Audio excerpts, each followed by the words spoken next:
Enchanted Earth was never just a place. It was a living web of connection, soul threads binding every heart to every other. I had always been able to feel them, every thread, every pulse. The first thread snapped like a cry in my own chest. I felt it before I saw it. A soulmate bond severing somewhere in the violet twilight, and I knew instantly, the way you know the things that matter most, that this was only the beginning. What breaks when it was never whole to begin with? What sings when no one listens? The soul threads. Something is breaking them. Or calling them home. Then another thread went dark, and another. I could feel it in the very heartbeat of Enchanted Earth. For weeks I moved through my realm with everything I had, my gift, my compassion, my absolute certainty that I could find the source of the breaking and mend it. I reached into heart after heart, illuminating the potential I could see so clearly in others.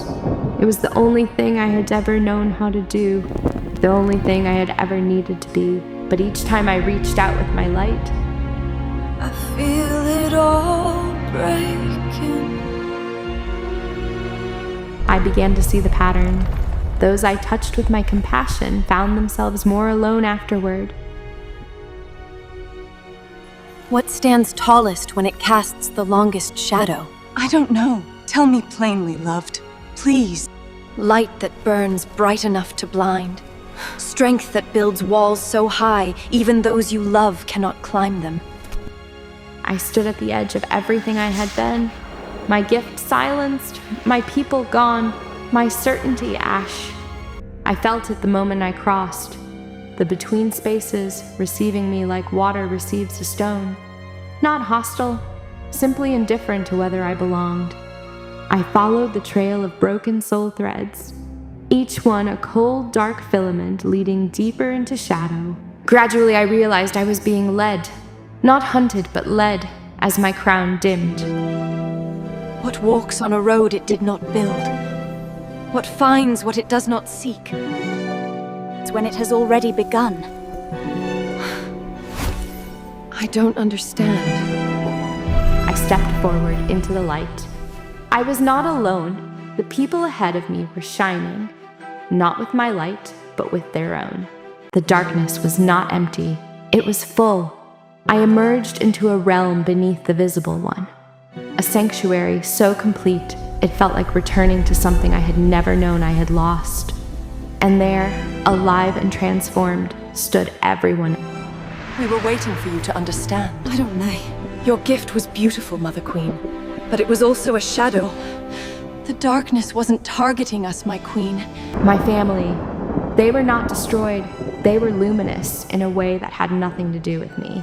What nourishes itself on forgetting? You. You've been teaching me all along. And now?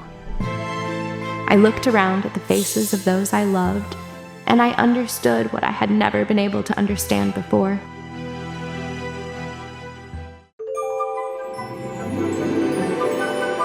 I came back through the threshold not as the queen I had been.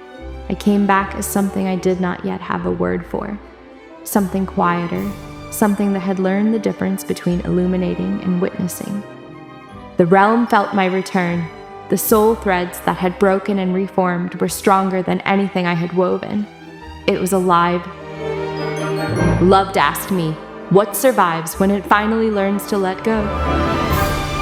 I rose to the occasion and replied to her, everything that was always meant to.